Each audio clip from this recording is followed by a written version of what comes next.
Ma'am আসসালামু miss আসসালামু আলাইকুম। ম্যাম আসসালামু আলাইকুম। সালাম। আসসালামু আলাইকুম। আসসালামু আলাইকুম ম্যাম। ম্যাম আসসালামু আলাইকুম। ওয়ালাইকুম সালাম।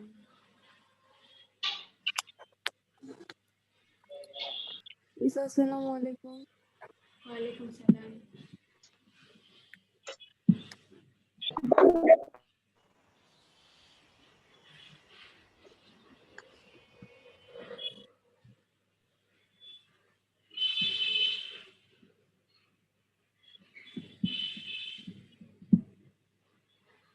সবাই ভালো আছো? জি মিস। ভালো আছি, আপনি কেমন আছেন? হ্যাঁ, আমিও আলহামদুলিল্লাহ ভালোই আছি। একটু অপেক্ষা করি। ম্যাম আদাব। হ্যাঁ, আদাব। একটু অপেক্ষা করি। ম্যাম ভালো আছেন? হ্যাঁ, ভালো আছি। পূজা। যারা যারা সেকেন্ড ইয়ারে উঠতে পেরেছো সবাইকে অভিনন্দন। অনেক কষ্ট করে উঠেছো, অনেকবার পরীক্ষা টরীক্ষা দিয়ে। যাক অবশেষে। এখনো কেউ বাকি আছে নাকি তোমাদের ক্লাসে যারা উত্তীর্ণ হয়নি জানো?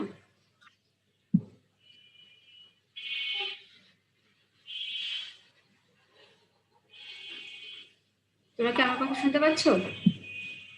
আসসালামু আলাইকুম। আসসালামু আলাইকুম ম্যাম। ওয়ালাইকুম সালাম। মিস আসসালামু আলাইকুম। ওয়ালাইকুম সালাম। সবাই নাম রোল লিখে ফেলো, রেকর্ড হচ্ছে না। তোমরা যারা যারা উপস্থিত আছো এটা কিন্তু উঠে যাবে। নাম রোল যারা না লিখবে তাদের কিন্তু আসবে যে উপস্থিত ছিল না, ঠিক আছে? নাম রোল কিভাবে লিখবো আমি তো বুঝতে পারি না। বলো কে পারো, একজন ফ্রেন্ডকে হেল্প করো। চ্যাটে যে লিখো, কোথায়? চ্যাট বক্সটা দেখো, আসসালামু আলাইকুম। নিচে দেখো, ওয়ালাইকুম সালাম। মোড়ে মেবি চ্যাট আছে। তুমি মোড়ে যাও, দেখো নিচে 3টা ডট আছে, ওইখানে ক্লিক করো। পাইছো? হ্যাঁ পাইছি তো। হ্যাঁ, ওখানে দেখো চ্যাট ওইখানে লেখা, চ্যাটে ক্লিক করো। হ্যাঁ করছি। এখন ওখানে গিয়ে হ্যাঁ, নিচে নাম লেখো, দেন রোল লিখো আর সেকশন লিখো। ঠিক আছে, দেখেছো সবাই তোমাকে হেল্প করলো। এখন সবাই মিউট করে দাও, নাহলে আমি মিউট করে দিব। একটু মিউট করে দাও বাবা।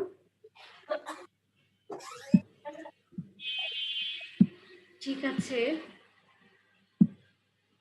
এখন কতজন এসেছে আমাদের দেখো। তোমাদের সাথে আমার 200 জন স্টুডেন্ট আছে, এসেছে মাত্র 50 জন। বাকিরা ক্লাস করে না কেন বুঝতে পারছি না। ম্যাম আসসালামু আলাইকুম। ওয়ালাইকুম সালাম মাইমুনা। ঠিক আছে, এখন যেটা মিস আসসালামু আলাইকুম। ওয়ালাইকুম সালাম। আমি তোমাদের গত ক্লাসে কি পড়িয়েছিলাম মনে আছে? তোমাদের কি পড়িয়েছিলাম? বৈদ্যুতিন চিঠি।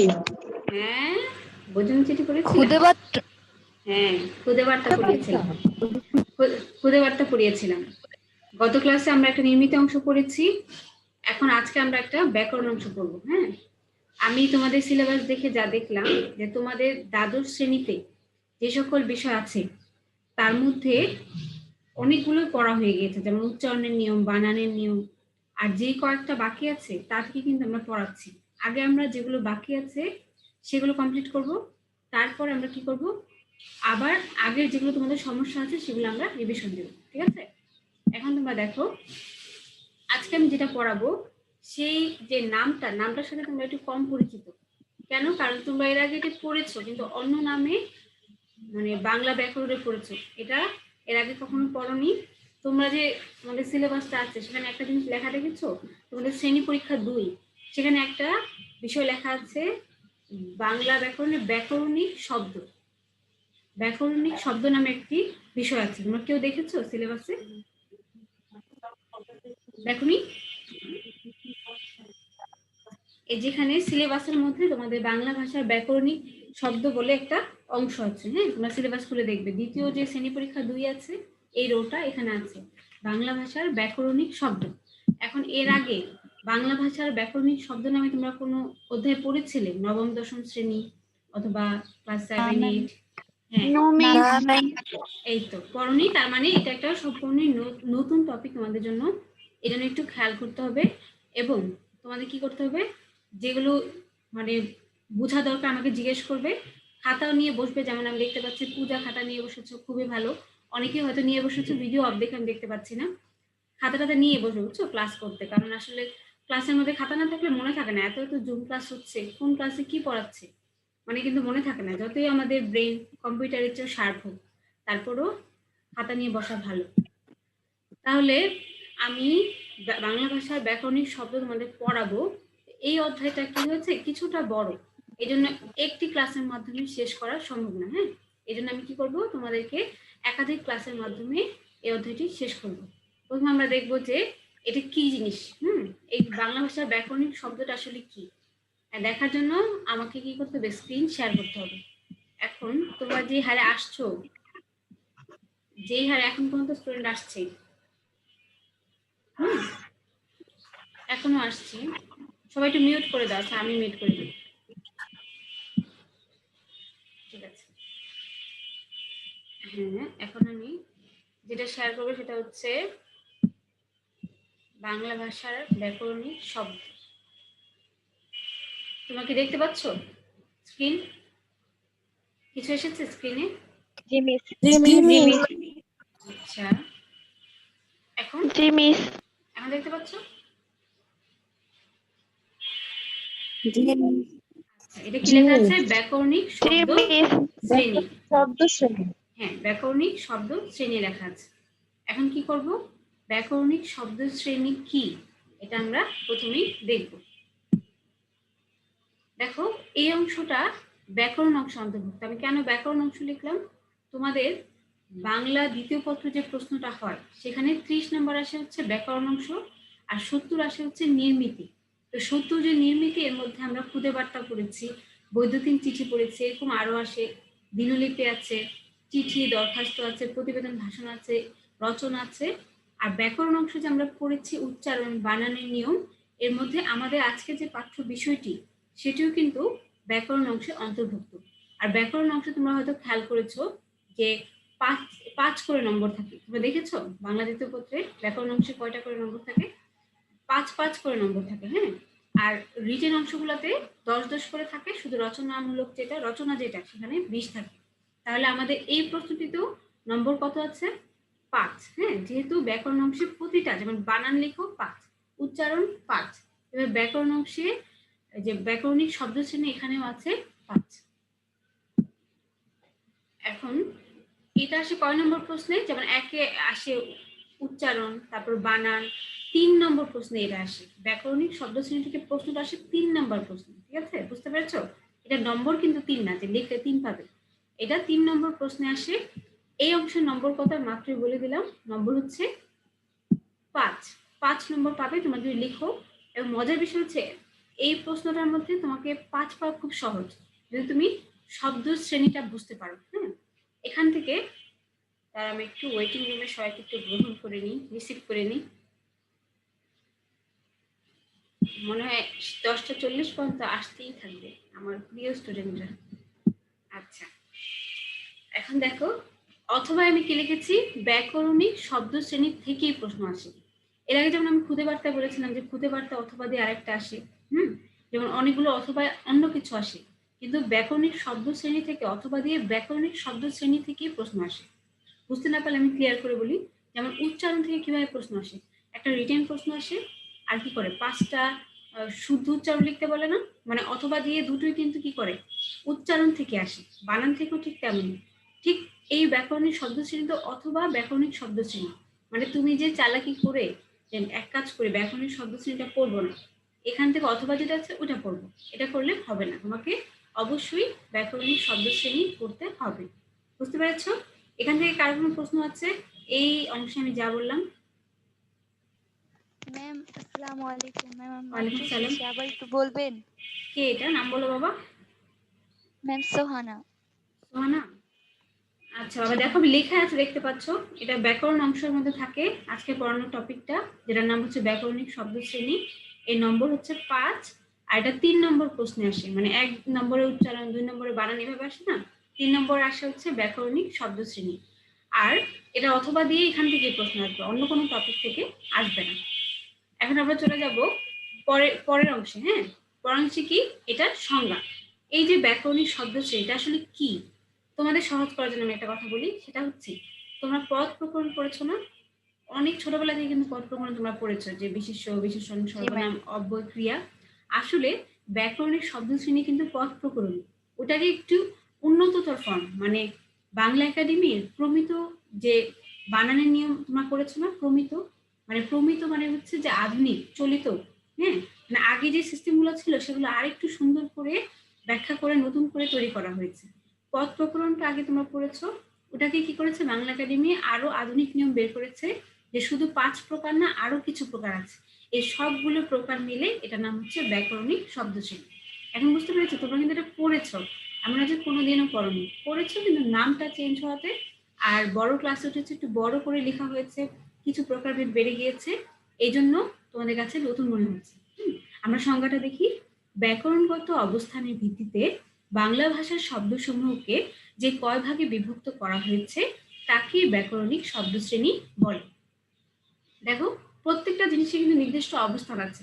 দেখবে একজন মন্ত্রীর অবস্থান স্থল আলাদা, হ্যাঁ, একজন যে রাজা তার অবস্থান স্থল আলাদা, প্রত্যেকে যার যার মর্যাদা অনুযায়ী একটা স্থানে থাকে না।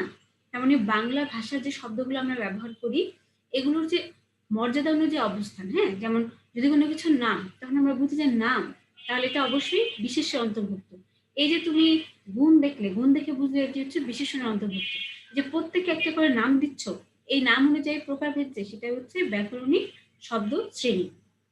এই সংজ্ঞাটি একটু মানে হয়তো তোমাদের কাছে জটিল লাগতে পারে, কিন্তু পদ প্রকরণ ভাবো তাহলে তোমাদের কাছে সহজ লাগবে। এখন তোমাদের মধ্যে কে আছো যে ব্যাকরণিক শব্দ শ্রেণী কি বুঝতে পারছো না, আমাকে একটু বলো। আবার একটু বলেন। প্লিজ আবার একটু বলেন। আচ্ছা, মানে সংজ্ঞা যদি আসে পরীক্ষা, কিন্তু সংজ্ঞা আসে, আমি তোমাদের একটা মানে ইম্পর্টেন্ট কথা বলি, সেটা হচ্ছে এই অংশ থেকে না দুটো প্রশ্ন আসে। একটি কিভাবে আসে, প্রথমটিতে আসে যে মনে করো ব্যাকরণিক শব্দ শ্রেণী কাকে বলে, এটি কত প্রকার ও কি কি, উদাহরণ সহ লিখি, এভাবে আসে। সংজ্ঞা কিন্তু আসে, সংজ্ঞা আসলে কিন্তু আমরা লিখতে পারবো না যে পদ প্রকরণকে ব্যাকরণিক শব্দ শ্রেণী বলে। তোমরা কি লিখবে, যে ব্যাকরণগত অবস্থানের ভিত্তিতে বাংলা ভাষার শব্দসমূহকে যে কয় ভাগে বিভক্ত করা হয়েছে তাকে ব্যাকরণিক শব্দ শ্রেণী বলে। মানে সংজ্ঞাটা তোমাদের বই অনুসরণ করে দিতে হবে। এটাও হতে পারে এটার একটু 19-20 করে শব্দ একটু পরিবর্তন করেও তোমাদের বিভিন্ন বইয়ে বিভিন্নভাবে লেখা হতে পারে। হ্যাঁ, তো ওই সংজ্ঞাটা অনুসরণ করে লিখতে হবে। সংজ্ঞা যাই হোক, বিষয়টা তোমাদের বুঝতে হবে যে প্রত্যেকটা শব্দের কোথায় তার স্থান, কি তার নাম, এটা কি বিশেষ্য, এটা কি বিশেষণ, এটা কি সর্বনাম, এটা কি, এই যে তার নাম অনুযায়ী তাদেরকে যে ভাগ করা হয়েছে, এটাই হচ্ছে ব্যাকরণিক শব্দ শ্রেণী। বুঝতে পেরেছো? কে আমাকে জিজ্ঞেস করেছিলে সে যে নাম চেঞ্জ করেছে, বাবা তোমার নাম তো চেঞ্জ হয়নি, ওই নম্বরটি উঠে আছে যে আমাকে বললে না। 135 তানজিমা। হ্যাঁ তানজিমা, তোমার তো নাম উঠেনি, ওই কোড নাম্বারটা উঠে আছে। বুঝতে পারছো? মিস আমি নাম লেখার পরে সেন্ট দিলাম তো। ও আচ্ছা, কি জন্য রিনেম করতে পারছো না মনে হয়। যাই হোক, এখন দেখো তুমি বুঝতে মিস পেরেছো? আমাদের ক্লাসে ফার্স্ট ইয়ারের স্টুডেন্ট আছে, কে বাবা? দুইজন আছে সম্ভবত, একজন তো রোলও পাঠাইলো, লাকি 20-336। কে কে আছো একটু দেখি তো, কি নাম বলো তো তুমি আমাকে যে বললে। লাকি? জি মিস। লাকি, তুমি কি আছো? তাসমিয়া, একজন তাসফিয়া। আছো তোমরা দুজন? এখন আমাকে এটা থেকে বেরোতে হবে। যারা নিজেদের ক্লাস না করে, এখন কিন্তু ওদের অন্য একটা ক্লাসের টাইম, হ্যাঁ, না করে অন্য ক্লাসে এসে ঢুকছে। তাসফিয়া আছে আর একজন তাসমিয়া আছে। তোমরা শুনতে পাচ্ছ বাবা? 222। যারা শুনতে পাচ্ছ একাদশ শ্রেণী, তারা কি করো, এখান থেকে বের হয়ে মিস যাও। আসসালামু আলাইকুম। ওয়ালাইকুম মিস আসসালাম। আমি তো ক্লাস 11। হ্যাঁ 11, এখন না তো বাবা, তোমাদের ক্লাস তো 11টা বাজে, খেয়াল করনি বাবা? লিংক ছিল তো ওটা দিয়ে আমি ঢুকে পড়ছি, এখন আমি দেখতেছি সব সেকেন্ড ইয়ারের স্টুডেন্ট। তোমরা এক করো, ওই যে বের হয়ে যাও। আমি তো আমার নিজের পার্সোনাল আইডি ওটা দিয়ে দুইটা ক্লাসের লিংক পাঠিয়েছি, এখন থেকে চেঞ্জ করে দিতে হবে, কারণ বুঝতে পারছো তোমাদের আমি টাইম বুঝতে তোমরা জানো। পারতেছিলাম না। আচ্ছা বাবা, কোনো সমস্যা নেই, ভুল হতেই পারে, তুমি বের হয়ে যাও। ঠিক আছে, আর যা আছে কিছু বলার দরকার নেই, বের হয়ে যাও। ঠিক আছে, এখন দেখো শব্দ শ্রেণী আমরা দেখলাম, এরপরে সংজ্ঞা তো আমরা দেখলাম, এরপরে দেবো কি ব্যাকরণিক শব্দ শ্রেণী কত প্রকার। কত প্রকার? 8 প্রকার। এখন দেখো আমরা পদ প্রকরণ করেছিলাম 5 প্রকার, আর এখান থেকে পরিবর্তিত হয়ে এখন হয়ে গেল কি 8 প্রকার। হ্যাঁ, 8 প্রকার কি কি? বিশেষ্য, বিশেষণ আমরা আগে যে পড়েছি ওরকম করে দেখো, আগের 5টা যে ছিল এর মধ্যে 4টা এখানে আছে, খেয়াল করো। বিশেষ্য, সর্বনাম, বিশেষণ আর হচ্ছে ক্রিয়া। 4টা আগের আছে, নতুন 4টা যুক্ত হয়েছে। এর মধ্যে একটা কিন্তু বাদ গিয়েছে, কোনটা বলো তো? আগে যে আমরা পড়েছিলাম এর মধ্যে একটা, অব্যয়। হ্যাঁ অব্যয় মিস। হ্যাঁ, অব্যয়টা বাদ গিয়েছে। আসলে বাদ যায়নি, অব্যয়ের অংশগুলোই আলাদা আলাদা করে এখানে দেখো যোজক শব্দ, অনুসর্গ, আবেগ শব্দ ভিন্ন ভিন্ন নামে এসেছে। মানে আগে বলা হতো কি সবগুলোকে একসাথে, এরা সবাই হচ্ছে কি, এরা সবাই হচ্ছে অব্যয়ের অন্তর্ভুক্ত। আর এখন কি হয়েছে, বাংলা একাডেমি বললো যে না, এদের প্রত্যেকের আলাদা আলাদা নাম আছে। হ্যাঁ, তো এই যে নামগুলো এখানে এক্সট্রা যে তোমরা 4টা দেখতে পাচ্ছ, 4টা হচ্ছে অব্যয়ের আগে নাম ছিল, ওখান থেকে বিভক্ত হয়ে এই নামগুলো হয়েছে। আর ক্রিয়া বিশেষণ যেটা, এটা আগে ক্রিয়ার অন্তর্ভুক্ত ছিল, এখন আলাদা করে দিয়েছে। আমি যখন একটা একটা করে পড়াবো তখন তোমাদের বুঝতে সুবিধা হবে। এখন মনে হবে যে এতগুলো নাম তো মনে রাখাই কঠিন, আসলে কিন্তু তা না, মনে রাখতে পারবে একবার দেখলেই। ওর মধ্যে 8 প্রকারের যে 8 প্রকার এটা তোমাদের মুখস্থ করতে হবে, কেন আমি বললাম যে রিটেন যে অংশটা আছে সেই অংশে কিন্তু আসে যে ব্যাকরণিক শব্দ শ্রেণী কত প্রকার, কি কি সংজ্ঞা সহ উদাহরণ লেখো। বুঝতে পেরেছো? এখন তোমাদের জন্য আরো সুবিধার জন্য একটা প্রক্রিয়া হচ্ছে, যখন তোমরা প্রত্যেকটা প্রকার জানতে পারবে, জানার পরে কি করবে, তোমাদের পরীক্ষায় কিন্তু অথবা দিয়ে একটি অংশ আসবে। কি অংশ আসবে? কে কথা বলছে? কথা বলো না বাবা, কথা শুনতে পাচ্ছ না? এখন শোনা যাচ্ছে। আচ্ছা, ঠিক আছে।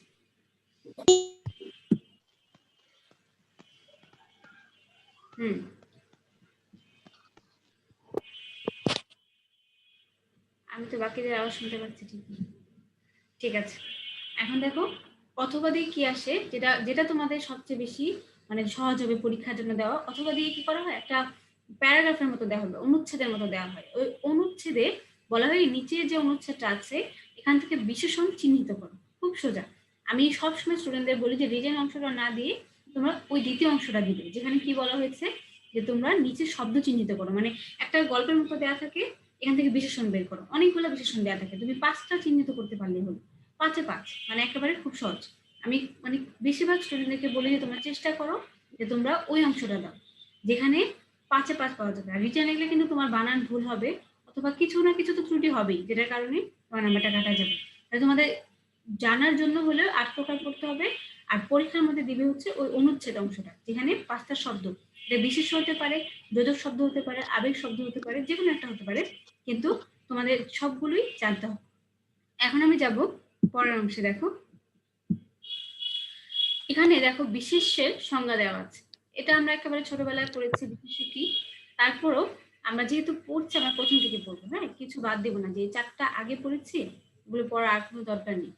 যে শব্দ দ্বারা কোনো ব্যক্তি, বস্তু, স্থান, জাতি, গোষ্ঠী, সমষ্টি, গুণ বা অবস্থার নাম বোঝায় তাকে বিশেষ্য বলে।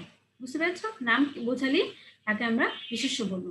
তো পরীক্ষায় যদি বিশেষ্য চিহ্নিত করতে বলে, এটা খুব সহজ হয়ে যায় আমাদের জন্য, কারণ কোনো কিছু নাম দেখে আমরা বুঝতে পারি যে হচ্ছে বিশেষ্য। যেমন থালা, বাটি, এগুলো বস্তুর নাম। টাকা, হ্যাঁ, এগুলো বস্তুর নাম। ঢাকা একটা স্থানের নাম। ছাগল প্রাণীর নাম। বাঁশ একটা বস্তুর নাম। মাছ প্রাণীর নাম। এভাবে করে দেখো দয়া, মায়া, সততা। দয়া, মায়া, সততাকে অনেকে ভুলে বিশেষণ মনে করে, আসলে কিন্তু দয়া কোনো বিশেষণ না, দয়া হচ্ছে একটা বিশেষ্য। কেউ যদি দয়াবান শব্দটা ব্যবহার করে তাহলে এটা হয়ে যায় বিশেষণ। বুঝতে পেরেছো? এটা হচ্ছে একটা গুণের নাম। সৎ, সৎ বললে এটা হয়ে যায় বিশেষণ, কিন্তু সততা হচ্ছে একটা গুণের নাম, যেহেতু এটার নাম এই জন্য এটা হয়ে গেছে হচ্ছে বিশেষ্য। এরপরে দেখো কি সর্বনাম কি। আমরা সবাই জানি যেটি কি হয়, নামের পরিবর্তে ব্যবহৃত হয় তাকেই বলা হয় সর্বনাম। মানে আমরা বারবার একজনের নাম ব্যবহার না করে যখন সে, তার, তিনি ব্যবহার করি তখন কিন্তু তাকে সর্বনাম বলি। পরীক্ষা কিন্তু এই যে একটা প্যারাগ্রাফ বা অনুচ্ছেদ দিবে, দিয়ে বলবে যে সর্বনাম চিহ্নিত করো।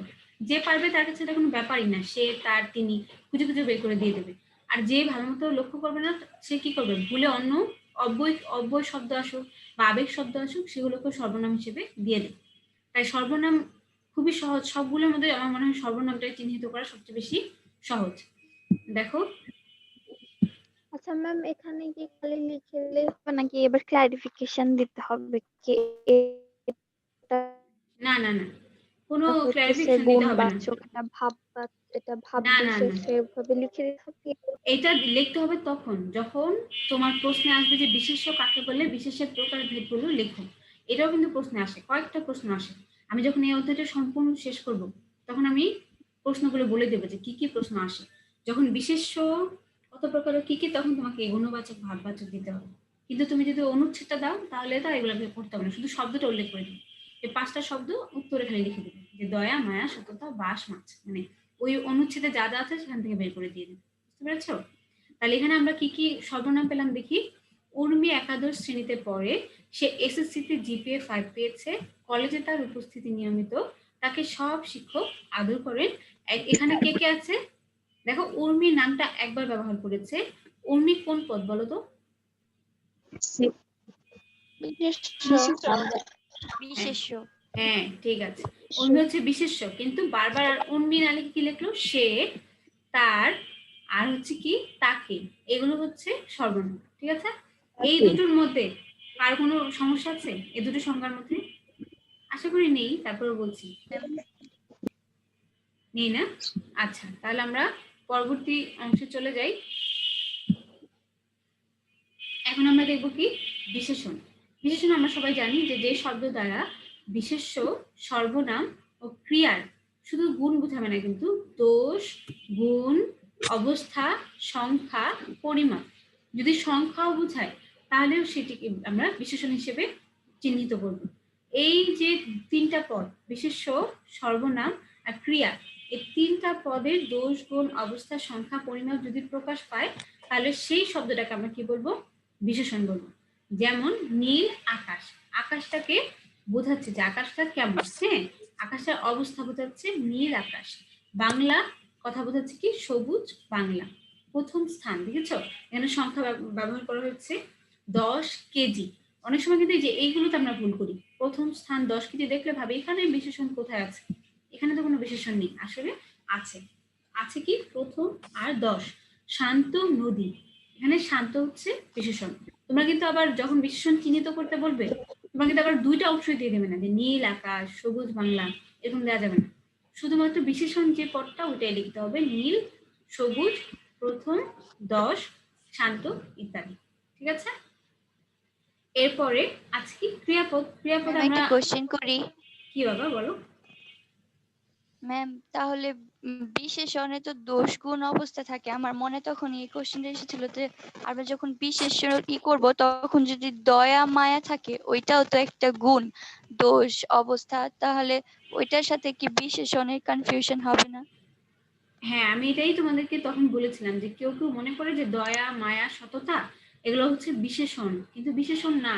তোমরা ইংলিশে দিয়ে বুঝো কাইন্ড আর কাইন্ডনেস, এর মধ্যে পার্থক্য কি বলো, সোহানা বলো। ম্যাম কাইন্ড হচ্ছে দয়া আর কাইন্ডনেস দেখানো হচ্ছে মানে দয়া মানে এরকম, মানে কার প্রতি দয়া দেখানো এরকম। কাইন্ডনেস দিয়ে কি নাউন বোঝায় না, নাউন বোঝায় না। আর কাইন্ড দিয়ে দয়া জি দিয়ে ম্যাম। মানে দয়ালু, এটা দিয়ে কি বোঝায়, অ্যাডজেক্টিভ বোঝায়। হ্যাঁ ম্যাম, কাইন্ডনেস দিয়ে নাউন হ্যাঁ ঠিক তেমনই বাংলায় মানে গুণটার নাম হচ্ছে দয়া, হ্যাঁ। আর কেউ যদি দয়াবান হয় বা দয়ালু হয় তখন সেটা হচ্ছে বিশেষণ। বুঝতে পেরেছো? বুঝতে পেরেছো সোহানা? দয়া জি এবং ম্যাম, দয়ালু এখন কিন্তু এক বুঝেছি। না। দয়ালু বললে তুমি কথাটা শেষ হয় না, দয়ালু কিছু একটা বলতে পারো, দয়ালু ব্যক্তি বা দয়ালু লোক, কিন্তু দয়া তুমি শুধু বলতে পারো, কারণ এটা একটা বিশেষণ। বিশেষণ অবশ্যই কোনো কিছুর আগে বসে তার দোষ গুণ অবস্থা বোঝে। শুধু দয়া বললে তুমি থামতে পারো, কিন্তু দয়ালু ব্যক্তি না বললে, খালি দয়ালু বললে কিছু বোঝা যায় না। বুঝতে পেরেছো? দয়ালু মেয়ে, জি ম্যাম। আবার সৎ ব্যক্তি বলতে সততা দিয়ে বললে বুঝতে পারবে, সততা আমরা শুধু ব্যবহার করতে পারি। হ্যাঁ সততা একটি ভালো গুণ, কিন্তু যখন তুমি সৎ বলো তখন সৎ ব্যক্তি বলতে হবে, সৎ ব্যক্তিকে সবাই সম্মান করে। তাহলে সৎ খালিকে তুমি বলতে পারো সৎ সবাই সম্মান করে। বাক্যটা মিললো না কেন? কারণ সৎ হচ্ছে বিশেষণ, ওর একটা বিশেষ্য দরকার অথবা সর্বনাম দরকার। বুঝতে বুঝতে পেরেছো? এই জন্য দয়া, মায়া, সততা হচ্ছে বিশেষ্য। এই জন্যই তো তোমাদেরকে ওগুলো দিবে, যেন তোমরা আটকে যাও, তোমরা যেন ধরতে না পারো। হ্যাঁ, মানে 5টা শব্দের মধ্যে 3টা হয়তো সহজ দিবে আর 2টা হয়তো এরকম কনফিউজিং দিবে, যাতে তোমরা একটু চিন্তা করে যে পড়বে সে জানবে যে এটা কি হবে। বুঝতে পেরেছো? যে ক্রিয়া দ্বারা, যে শব্দ দ্বারা কোনো কিছু করা, হওয়া, ঘটা ইত্যাদি বোঝায় তাকে কি বলে? ক্রিয়া বলে। যেমন অনেক কাচ্ছে, শিউলি ফুল তুলছে, বৃষ্টি হবে। এখানে কাদা, ফুল তোলা, তুলছে, যে হবে, এগুলো হচ্ছে ক্রিয়া। ক্রিয়াপদ আশা করি কাউকে বোঝাতে হবে না, কারণ সবাই আমরা জানি যে কাজ করো, আঁকো, কোনো কিছু হওয়াকে ক্রিয়াপদ বলে। আমরা পরেরটায় চলে যাই, ক্রিয়া বিশেষণ। যে শব্দ বাক্যে ক্রিয়াকে বিশেষিত করে, এইটা একটু লক্ষ্য করো। তোমরা অ্যাডভার্ব করেছো? অ্যাডভার্ব আমি ইংরেজি বলছি কেন, তাই তোমাদের সুবিধা হয়, কারণ তোমাদের বাংলাটা ধরতে অনেক ঝামেলা হয়েছে। হ্যাঁ, অ্যাডভার্ব যে আছে না, ভার্বকে বিশেষায়িত করে, ভার্বের দোষ গুণ অবস্থা বোঝায়। হ্যাঁ, তেমনি ক্রিয়া বিশেষণ হচ্ছে যখন ক্রিয়ার কোনো দোষ গুণ বোঝায়। হ্যাঁ, ক্রিয়াকে বিশেষায়িত করে। উদাহরণ দেখো তাহলে বুঝতে পারবে। গাড়িটি দ্রুত চলতে শুরু করলো। এখানে চলা, এটা একটা ক্রিয়া না? ক্রিয়াপদটাকে বোঝাচ্ছে কেমন, কিভাবে চলছে, দ্রুত চলছে। এই যে ক্রিয়াপদটার অবস্থা বোঝালো, ক্রিয়াপদটাকে বিশেষায়িত করলো, এই জন্য এটা হচ্ছে ক্রিয়া বিশেষণ। মানে নর্মাল যে বিশেষণ সেটা কি করে, বিশেষ সর্বনাম ক্রিয়ার দোষগুণ অবস্থা বোঝায়, কিন্তু ক্রিয়া বিশেষণ কি করে, ক্রিয়ার মানে ক্রিয়াটা যে ঘটছে এটা কিভাবে ঘটছে এটা বোঝায়। দ্রুত নাকি আস্তে, নাকি কিভাবে। হ্যাঁ, দেখো, অনিম জোরে হাঁটে। অনিম হাঁটে বললেও কিন্তু বাক্যটি হয়, কিন্তু জোরে হাঁটে দিয়ে কি বোঝাচ্ছে, সে খুব দ্রুত হাঁটে। হ্যাঁ, তাড়াতাড়ি হাঁটে। এই যে তার হাঁটার অবস্থাটা বোঝালো, হাঁটাটাকে বিশেষায়িত করলো, তাই এটা হচ্ছে ক্রিয়া বিশেষণ। সামিয়া গুনগুনিয়ে গান গাইছে। এটা অনেকে ধরতে পারে না যে গুনগুনিয়ে কিভাবে ক্রিয়া বিশেষণ। মানে সামিয়া গান গাইছে বলে আমরা ভাবি যে গান গাইছে, কিন্তু যখন একদম ঠিকঠাক করে বলে দেয় যে গুনগুনিয়ে গান গাইছে, তখন আমরা বুঝেছি আস্তে আস্তে গাচ্ছে, মানে খুব জোরে জোরে না। এই যে আমরা একদম ক্লিয়ার করে বুঝতে পারলাম কাজটা, তাই এই গুনগুনিয়ে শব্দটা হচ্ছে ক্রিয়া বিশেষণ। বুঝতে পেরেছ? ক্রিয়া বিশেষণ বোঝনি কে বলো? সবাই বুঝেছ? আচ্ছা, তাহলে আমি ওকে বাবা, তাহলে আমি এর পরের অংশে চলে যাই। আমাদের লাস্ট 3টা প্রকরণ, যেগুলো তোমাদের কাছে একটু অপরিচিত ছিল। এর মধ্যে ক্রিয়া বিশেষণ অপরিচিত ছিল, কিন্তু ইংরেজি দৃষ্টিকোণ থেকে দেখতে তোমাদের কাছে বেশি অপরিচিত না। তোমরা অ্যাডভার্ব পড়েছো এর আগে। হ্যাঁ, আবেগ শব্দ কি? নামের মধ্যে আছে আবেগ শব্দ কি, যেটা দিয়ে কি হয়, আবেগ প্রকাশ পায়। হ্যাঁ, তোমরা কিন্তু এটা ইংলিশে পড়েছো। মানে হয়েছে ইংরেজিতে যেগুলো ছিল আগে, কিন্তু মানে বাংলায় 5 প্রকরণ ছিল, 5টা প্রকার ছিল। পরবর্তীতে ইংরেজির মতো বাংলাও আলাদা আলাদা শব্দ করে ফেলেছে। বুঝতে পেরেছো? আবেগ শব্দগুলো কি, যখন একটা বাক্যের সাথে যুক্ত হয়, ওই বাক্যের অন্য পদের সাথে তার সম্পর্ক নেই, কিন্তু ওটা স্বাধীনভাবে বসে সে কি করে, বাক্যটাকে একটা আবেগ দেয়। যেমন দেখো, হাই, এটা তুমি কি করলে।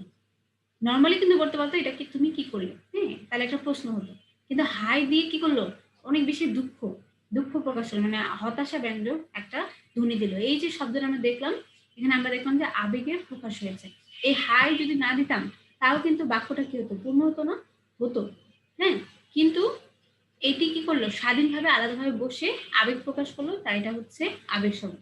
আবেগ শব্দ তোমরা খুব সহজে চিহ্নিত করতে পারবে, যে তারপরে আহা, অনেক, মানে এই ধরনের শব্দগুলো যেমন ইংরেজিতে ব্যবহার করো না, এই ধরনের অনেক শব্দ, হুররে, এই ধরনের শব্দগুলো যেগুলো বাংলায় হ্যাঁ হ্যাঁ হ্যাঁ এক্সক্লামেটরি, যেটা ওই টাইপের। তো দেখো এখানে কি আছে, কি অবস্থা, বাহ কি সুন্দর দৃশ্য।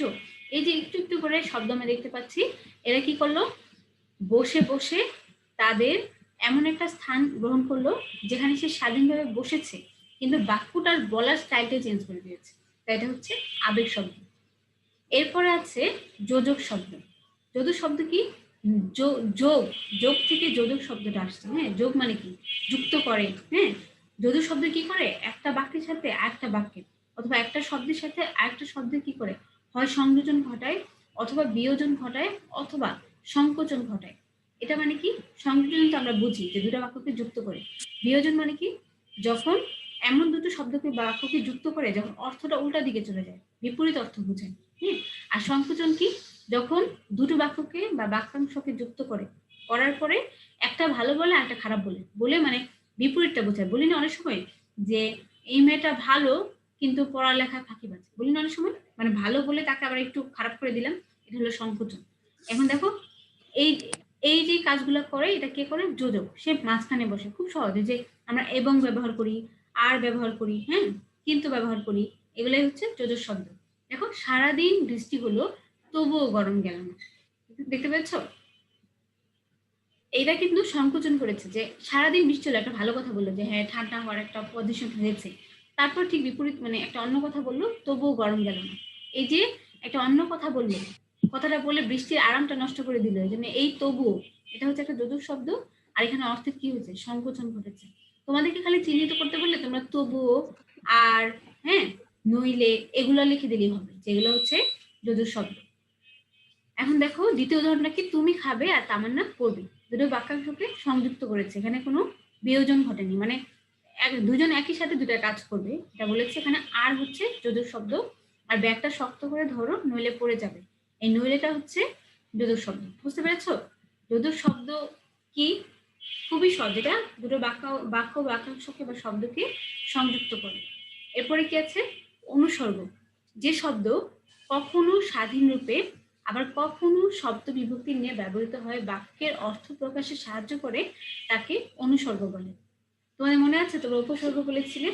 উপসর্গ কি ছিল? শব্দের পূর্বে বসে, আর অনুসর্গ ঠিক বিপরীত। অনু মানে হচ্ছে পশ্চাৎ, মানে পিছনে। হ্যাঁ, শব্দের পরে বসে, কখনো শব্দটার সাথে একেবারে মিলে যায়, কখনো শব্দ থেকে স্বাধীনভাবে বসে, মানে একেবারে একসাথে না ব্যবহৃত হয়ে স্বাধীনভাবে ব্যবহৃত হয়, হয়ে যদি বাক্যের অর্থটাকে পরিপূর্ণ করতে সাহায্য করে, তাহলে তাকে অনুসর্গ বলে।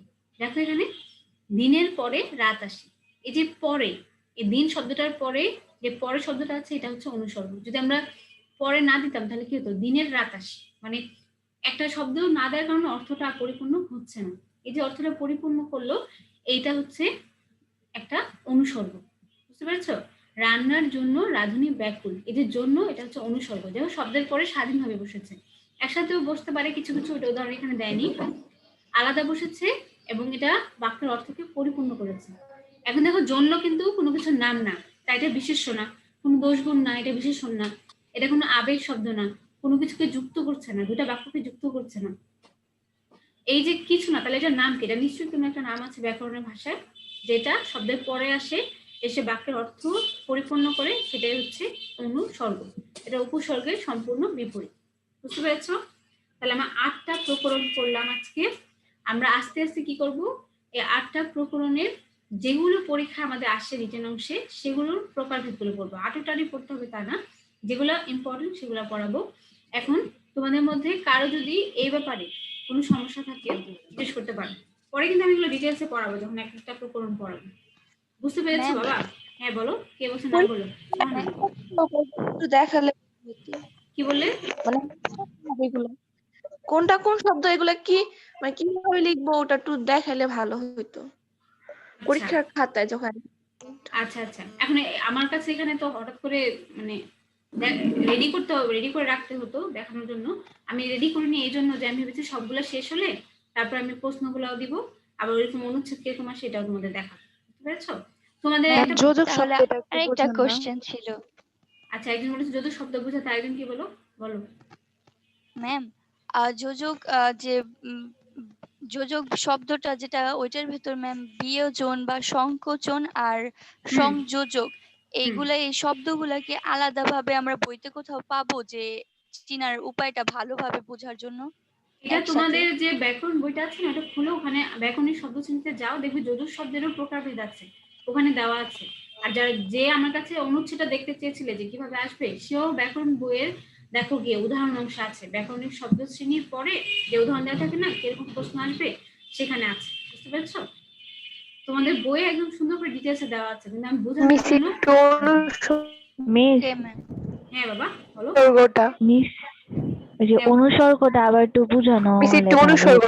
আচ্ছা আচ্ছা ঠিক আছে, সবাই চুপ থাকো, আমি বোঝাচ্ছি।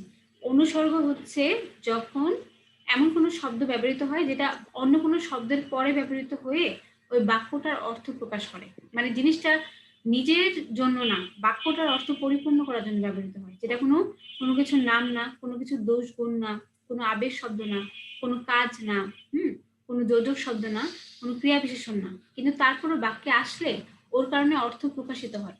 হ্যাঁ, যেমন এই কোনো শব্দের পরে বসে ওরা, অনুসর্গ হচ্ছে শব্দের পরে বসে, শব্দের পরে বসলো ও যেহেতু বিশেষণ না সর্বনাম অব্যয় কিছুই না, তাহলে ওর নামটা কি? ওর নাম হচ্ছে অনুসর্গ, কারণ ও কি করছে? বাক্যের অর্থ প্রকাশে সাহায্য করেছে। মনে রাখবে অনুসর্গ চিনার উপায় হচ্ছে এটা শব্দের পরে বসে বাক্যের অর্থ প্রকাশে সাহায্য করে। আবার তোমরা দেখবে এই শব্দটা বাকি যে 7 প্রকরণ আছে এর মধ্যে কোনোটাই পড়ে না, কোনোটাই পড়ে না, তার মানে এটা হচ্ছে অনুসর্গ। ঠিক আছে, তাহলে আজকে এতটুকুই থাক।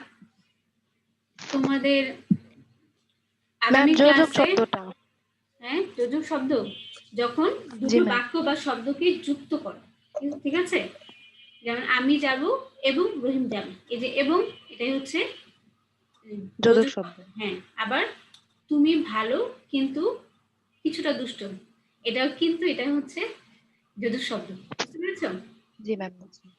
ওকে, তাহলে আজকে এতটুকু থাক, আস্তে আস্তে আমরা বাকিগুলো কমপ্লিট করব তোমাদের সাথে। তাহলে হ্যাঁ পরবর্তী ক্লাসে কথা হবে। আসসালামু আলাইকুম মিস। ওয়ালাইকুম সালাম, সবাই ভালো থেকো। আসসালামু আলাইকুম মিস। ওয়ালাইকুম সালাম। আসসালামু আলাইকুম। সালাম। আসসালামু আলাইকুম। ওয়ালাইকুম